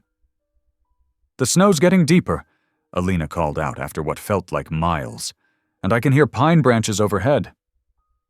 Aubrey stopped to listen. The wind's sound had changed, filtering through needles instead of washing across open ground. "We've reached the tree line. We should rest while we have shelter." They found a massive pine, its lower branches creating a relatively dry hollow beneath. The horse seemed grateful for the break, crowding close to share warmth.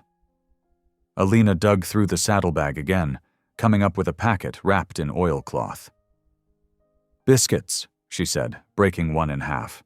"Hard as rocks, but better than nothing." They shared the meager meal, saving a few pieces for later. The snow continued to fall, but the pine's branches kept the worst of it off them. As darkness approached, the temperature dropped further. Aubrey pulled her sister close, sharing what warmth they could. The horse shifted closer too, its bulk providing some shelter from the wind. In the growing quiet, Aubrey felt a familiar presence, one she'd known since childhood. "He's with us," she said softly. "Who? Mateo?" "God." Aubrey smiled, though her sister couldn't see it. "I can feel him here, closer than ever. We aren't blind in the ways that matter, Alina. We see with our hearts, our faith. That's what will lead us to Mateo." Alina was quiet for a moment. "Like when Papa used to say true sight comes from within." "Yes, exactly like that." Aubrey touched the cross she wore beneath her coat. "We'll rest here tonight, then follow at first light. The storm should pass by then." They dozed fitfully, huddled together beneath the pine. The horse stood guard, its occasional snorts and stamps keeping them aware of their surroundings. Through the long hours of darkness, they took turns staying awake, listening for any threat. Dawn came gradually, more sensed than seen. The wind died down, and the snow stopped falling. Alina sat up suddenly, head cocked to one side. "Listen," she whispered. "Do you hear it?" Aubrey held her breath, focusing all her attention on the sounds around them. There, faint but distinct, came the hollow thud of hooves on frozen ground. "Someone's coming?" she asked, heart racing. "No," Alina said. "It's an echo from the valley below. The main trail must run through there. That's where they took him." They shared the last of the biscuits and got to their feet, shaking off the night's stiffness. The rope was still secure between them. They checked the horse's tack, then set out again, following the sound Alina had heard. The going was easier now. The new snow had filled in the hollows, creating a more level surface. More importantly, they could feel hoofprints beneath the fresh powder, the trail left by Hale's men the day before. They moved as quickly as they dared, letting the horse pick its way along the track. The wind remained at their backs, confirming they still traveled east. Around mid-morning, new sounds reached them: the distant ring of an anvil, the bark of dogs, the general murmur of human activity. "Fort Steele," Aubrey breathed. "We're getting close." But how do we get him out? Alina asked. We can't just walk up to the gates. No, Aubrey agreed. But remember what Reverend Abel told us? There's a missionary family that lives just outside the fort, Sarah and John Turner. They help people in trouble, no questions asked. If we can find them, we will. Aubrey's voice held absolute conviction. God didn't lead us this far to abandon us now, or Mateo. They continued toward the sounds of the fort, moving more cautiously now. The horses' hooves found firmer ground, a proper road. They were close enough to hear voices carried on the wind, though the words were indistinct. Their journey had covered miles of dangerous territory, guided only by faith and the lessons Mateo had taught them. Now, as they approached their destination, Aubrey felt a surge of certainty. They had proved that inner vision truly did surpass sight. Whatever challenges lay ahead, they would face them together, seeing with their hearts what their eyes could not. The sisters paused to catch their breath, still connected by the rope that had kept them safe through the night. Fort Steele lay ahead, holding both danger and hope. They had followed their faith this far. Now it was time to trust it would show them how to save the man who had saved them. Ready? Aubrey asked, squeezing her sister's hand. Ready, Alina replied firmly.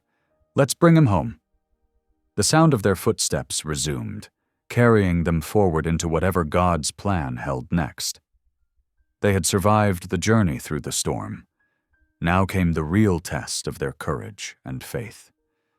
The morning sun cast long shadows through the trees as Aubrey and Alina made their way closer to Fort Steele. The rope still connected them, a lifeline through their shared darkness. Their horses' hooves crunched steadily in the fresh snow when Aubrey suddenly pulled up short. Do you smell that?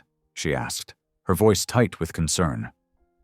Alina lifted her head, nostrils flaring. Smoke, but not wood smoke. It's sharper, more bitter. Something's burning.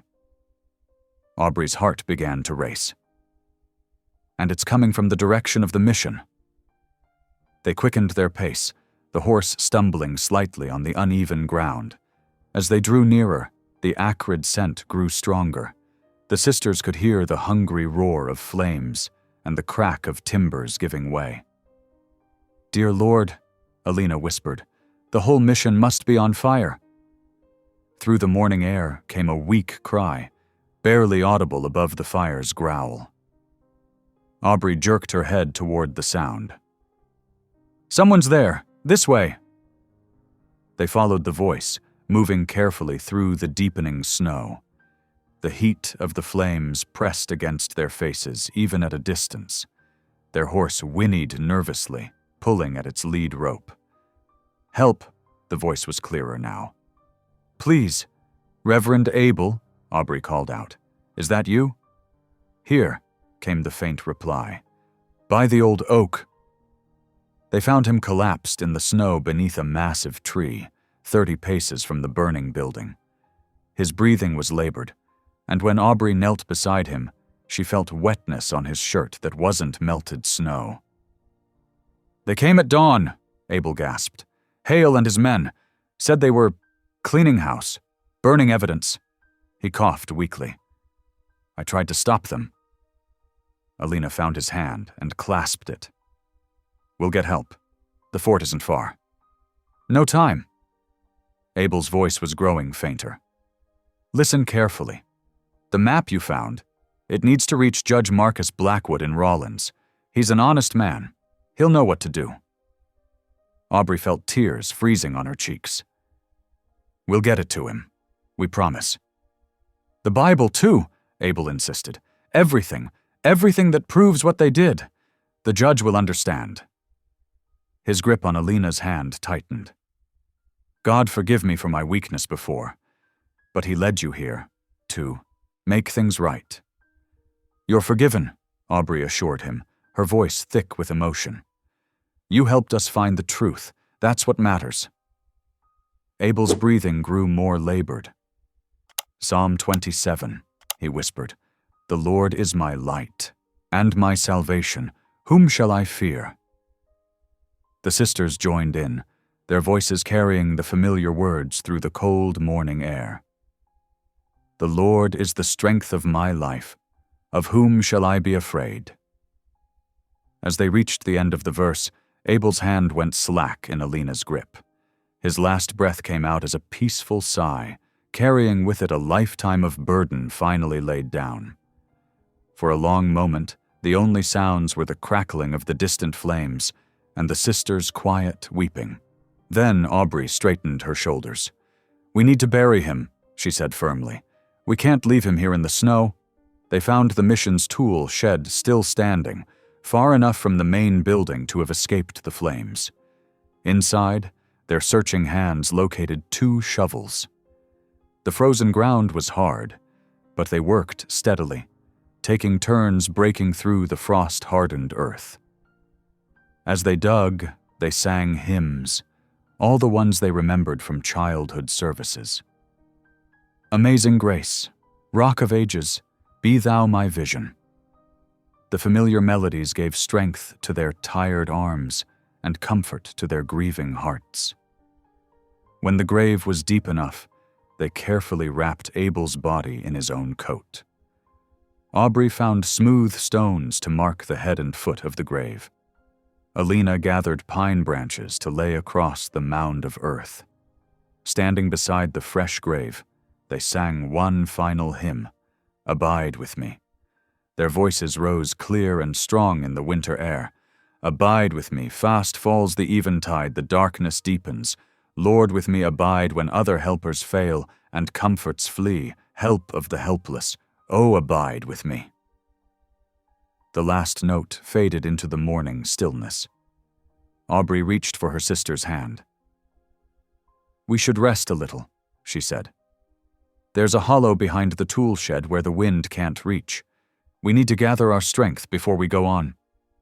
They huddled together in the sheltered space, sharing what was left of their food, a few crumbs of hard biscuit and some dried beef. The horse dozed nearby, steam rising from its flanks. "What do we do now?" Alina asked quietly. Aubrey touched the Bible tucked safely inside her coat. "We keep our promise. We get the map and the Bible to Judge Blackwood in Rawlins. But first we find a way to help Mateo. Hale will be watching for us at the fort." "Yes." Aubrey's voice was grim. "But he won't be expecting 2 blind girls to cause him trouble. We'll find a way."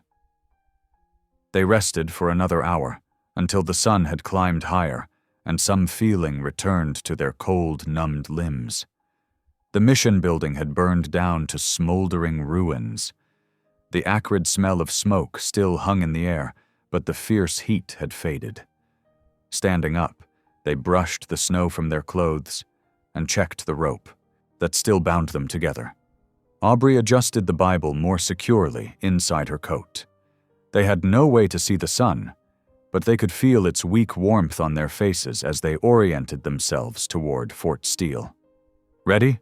Aubrey asked, touching the cross at her throat, a gesture that had become a habit in these trying days. "Ready," Alina replied. "God will show us the way." They started walking, leaving behind the grave of a man who had helped set them on the path to justice. Their hearts were heavy with loss, but their spirits remained unbroken. Faith had carried them this far. Faith would see them through whatever lay ahead. The sound of their footsteps and the horses' hooves marked their steady progress through the snow. Behind them, a thin spiral of smoke rose from the mission's ruins into the winter sky, a final testament to the cost of seeking truth in a land where power made its own laws. But truth, like light, had a way of breaking through darkness, and the sisters carried that light within them, seeing with hearts that no physical blindness could dim. They moved forward together, guided by love, sustained by faith, and determined to fulfill the trust that Abel had placed in them with his dying breath. Sleet stung the air around Fort Steele, falling in sharp, icy needles that cut through the darkness. The military outpost stood as a collection of dark shapes against the night sky, its buildings hunched against the bitter wind. Only a few lamps burned at this late hour, their light diffused by the freezing rain into hazy golden spheres.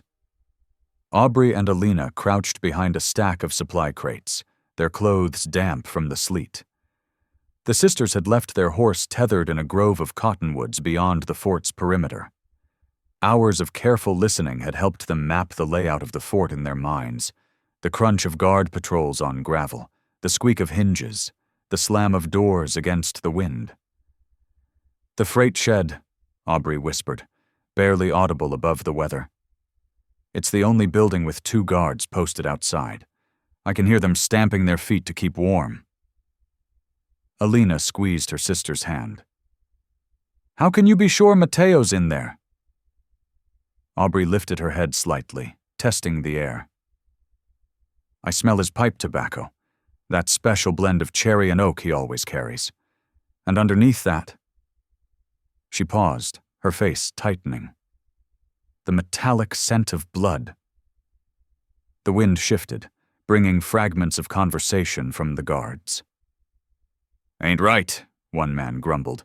"Standing out here in this weather while Hale's men sleep warm in the barracks. We ain't even getting paid extra for this detail." "Quiet down," his companion muttered. "You want the sergeant to hear you complaining?" Aubrey touched Alina's arm. "They're distracted. Now's our chance. Remember the plan?" "I remember." Alina's voice was steady despite her fear. "Around the back. Find the latch. Use Abel's cross. Wait for your signal." The sisters, separated, moving with the careful precision they'd learned over years of blindness. Aubrey counted her steps toward the front of the shed, while Alina made her way along its outer wall. The sleet provided cover, masking their footsteps and filling the night with its steady hiss. Pressing herself against the rough wooden wall, Aubrey strained her ears. Beyond the guards' muttering, she caught a different sound: labored breathing, the clink of chains, a soft groan of pain. Her heart clenched. Mateo was alive, but hurt. At the back of the shed, Alina's fingers found the iron latch. She withdrew Abel's cross from inside her coat, the small iron crucifix he'd worn around his neck, given to them as they'd laid him to rest. Its base was narrow enough to serve as a lever. Working by touch, she wedged it into the latch mechanism. Aubrey listened to the guards' continued argument about pay and conditions, timing her moment carefully. When a gust of wind rattled the building's boards, she spoke in a clear, quiet voice that carried just far enough to reach inside. "The Lord is my light and my salvation. Whom shall I fear?" Inside the shed, something shifted. A chain scraped against wood. "The Lord is the strength of my life," Aubrey continued, her voice growing stronger. "Of whom shall I be afraid?" "Aubrey?" Mateo's whisper was hoarse but alert. "We're here," she breathed. "Both of us. Get ready." The guards were still focused on their grievances, huddled against the cold. "2 more hours till relief comes," one complained. "My feet are nearly frozen." At the back of the shed, Alina felt the latch give way under pressure from Abel's cross. The door was loose now, held shut only by its own weight. She withdrew the cross and tucked it away, then reached into her coat for Mateo's revolver, taken from his saddle before the horse was lost. Her fingers found the trigger, remembering how he'd once shown her its mechanism by touch. Aubrey sensed the change in air pressure as the back door shifted. "When evil men advance against me to devour my flesh," she recited, putting quiet steel into the words, "when my enemies and my foes attack me, they will stumble and fall." Inside, she heard Mateo moving with purpose now. A sudden scuffling sound erupted, followed by a surprised grunt from one of the guards. The other guard's boots scraped on gravel as he turned. "Hey, what's going—" The sharp crack of Alina's warning shot cut through the night. She'd aimed high, just as Matteo had taught her, letting the sound echo off the fort's walls. The guard's exclamation turned to a yelp of surprise. Chaos erupted. Matteo burst through the front door, his chains turned into weapons as he swung them at the nearest guard. Despite his injuries, he moved with desperate strength. The second guard reached for his pistol, but Aubrey's voice rang out again. "Though an army besiege me, my heart will not fear." The words distracted the guard just long enough. Matteo's chains caught him across the shoulders, sending him sprawling. Both guards lay groaning in the sleet. "This way," Alina called softly from the back of the shed. "Quickly!" Matteo's boots crunched on frozen ground as he ran toward her voice. Aubrey counted steps to join them, her hand finding his arm in the darkness. His sleeve was torn, and she felt dried blood beneath her fingers. "You came for me," he said, his voice rough with emotion. "How did you even find me?" "The Lord is my light," Aubrey answered simply. "We followed his guidance." "And your lessons about sound and direction," Alina added, pressing his revolver back into his hands. "You taught us well." Shouts arose from the fort as the gunshot drew attention. Lanterns began to appear in windows, and boots thundered on wooden walkways. "We need to move," Matteo said urgently. "The horse?" "In the cottonwoods, northeast," Aubrey told him. "We marked the path with rope between trees." They ran together through the sleet, the sisters guiding Matteo now as his injuries slowed him. Their fingers found the rope lines they'd strung earlier, following them to where the horse waited. Behind them, the fort had come fully awake. Orders were being shouted, and mounted patrols would soon be organized. The horse nickered softly as they approached.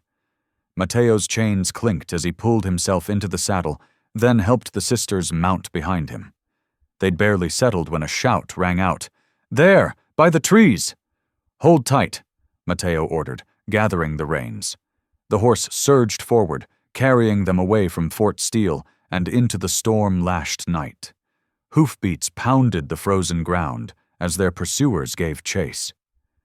But Matteo knew these lands better than any fort soldier, and the sisters' keen hearing caught every sound that could guide them. The rush of the river, the way wind changed pitch between rock formations, the echo of their own horses' stride off distant cliffs. They rode hard for nearly an hour, following the curves of the land until the sounds of pursuit faded. Only then did Matteo slow their pace, giving the horse a chance to catch its wind. The sleet had turned to snow, falling thick and silent around them. "We need to find shelter soon," he said, his voice tight with pain. "The storm's getting worse." Aubrey pressed closer against his back, lending him her warmth. "There's a shepherd's hut 2 miles ahead. We passed it on our way to the fort. I remember the sound of its wind chimes." "You truly are remarkable," Matteo said softly. "Both of you. I never thought—" He broke off, overcome for a moment. "When they took me, I feared I'd failed you, that all my promises to protect you meant nothing." "You didn't fail us," Alina assured him. "You taught us to be strong, to trust our other senses, and most importantly, to trust in God's guidance." "Abel helped us find the truth about our father," Aubrey added quietly. "But he paid for that help with his life. We have evidence now, the original survey map and his testimony in the Bible. But we need to get it to Judge Blackwood in Rawlins." Matteo was silent for a long moment, only the creak of saddle leather and the muffled thud of hooves marking their progress through the snow. "Then that's what we'll do," he finally said. "Together. The Lord is our light, and his truth will shine through this darkness." They rode on through the deepening night, 3 souls bound by faith, trust, and a courage that saw far beyond physical sight. The snow continued to fall, covering their tracks, while ahead lay the promise of shelter, rest, and the next step in their journey towards justice. Moonlight silvered the canyon walls as they fled west from Fort Steele. The horse labored beneath their combined weight, its breath coming in steamy clouds. Mateo sat rigid in the saddle, fighting pain with each jolting step, while Aubrey and Alina clung tightly behind him. They wove through narrow passages where limestone cliffs soared overhead. Mateo guided them along hidden paths he'd learned in his trapping days, places where pursuers would struggle to follow. The sisters kept their ears sharp for sounds of pursuit, but heard only the whisper of wind and the horses' steady hoof falls. As first light began to streak the eastern sky, Mateo led them to a well-hidden trapper's lean-to, tucked against a rocky overhang. Pine boughs provided cover, and old deadfall concealed their tracks. "We'll rest here till evening," he said, helping them dismount. Inside, Aubrey found a cache of supplies, the shared bounty trappers often left for each other. "Let me tend those wounds," she said, fingers finding the dried blood on his shirt. Using pine resin and strips torn from a spare cloth, she cleaned and bound the worst of his injuries. Her touch was gentle but sure, guided by memory of helping at the mission's infirmary. "The territorial judge in Rawlins," Mateo said as she worked. "Judge Harrison. He's known to be fair-minded. If we can get the survey map and Abel's testimony to him—" "We go together," Aubrey stated firmly. "All of us." "The railroad men will follow," Mateo warned. "It won't be safe." "Running and hiding won't clear our father's name," Alina added softly, "or bring justice for Abel." Mateo was quiet for a long moment. "You're right," he finally said. "We face this in the open, before God and the law both."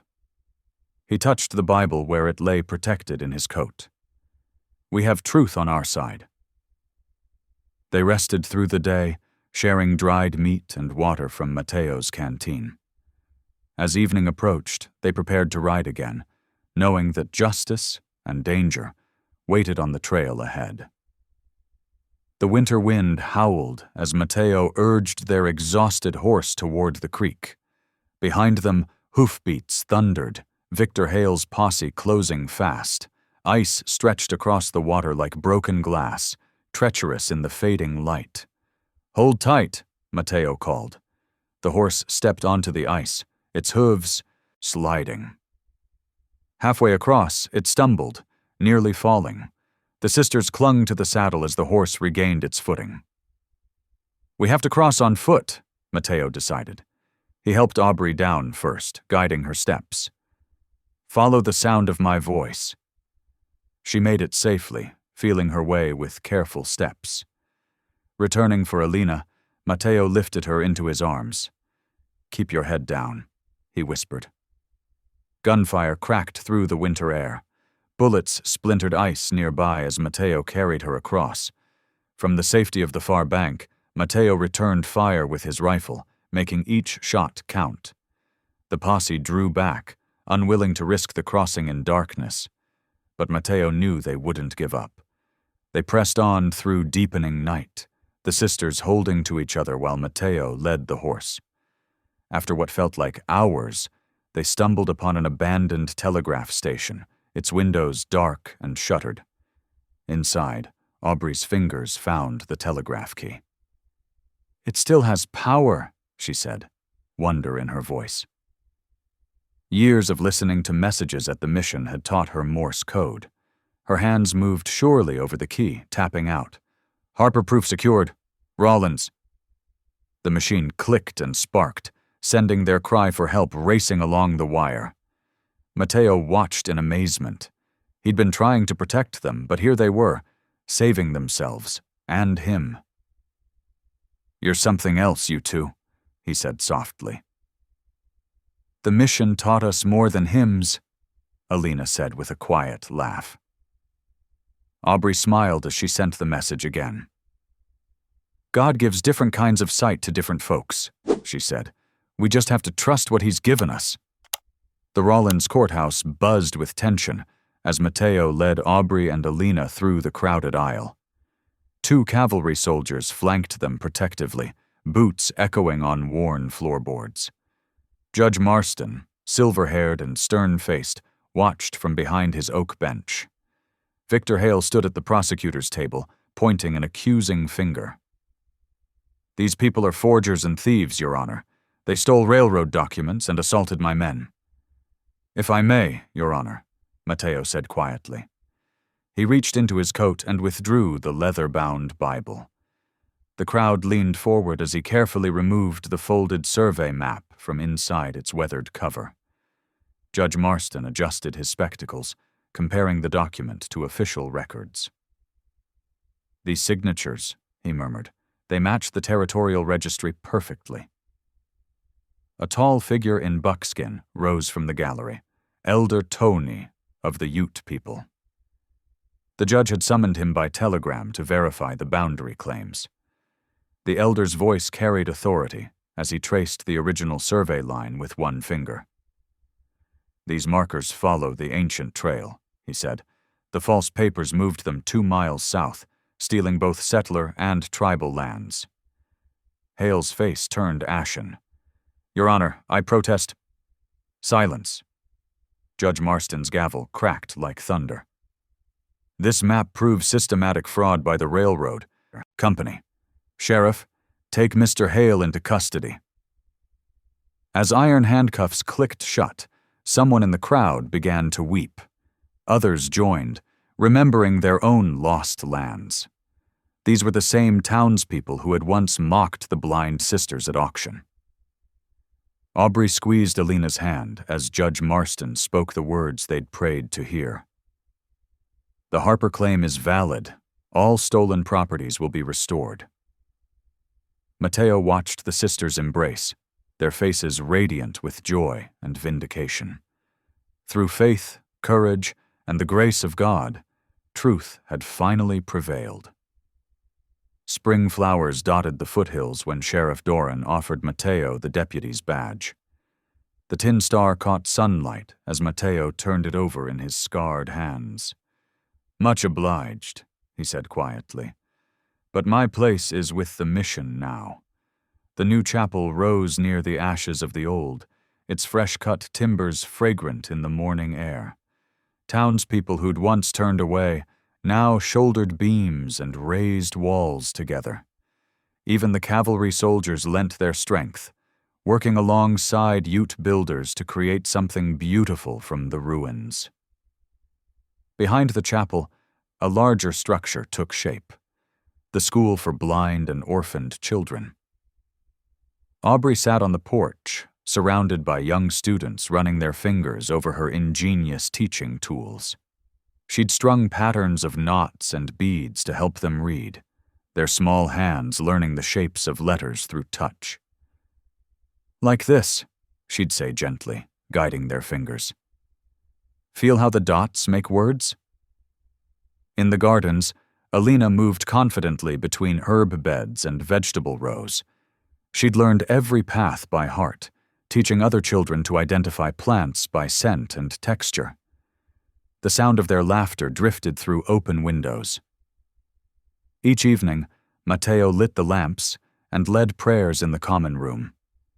His voice, once unused to speaking, grew stronger with each passage shared. The firelight caught the silver at his temples as he bowed his head, grateful for this unexpected family. Letters arrived from Judge Marston, bearing official seals. The land had been returned to its rightful owners, both settler and Ute families restored to their homes. As Mateo read the news aloud, peace settled over the gathered community like a blessing. In the quiet after prayers, Aubrey sometimes traced the smooth wood of the canes Mateo carved for their students.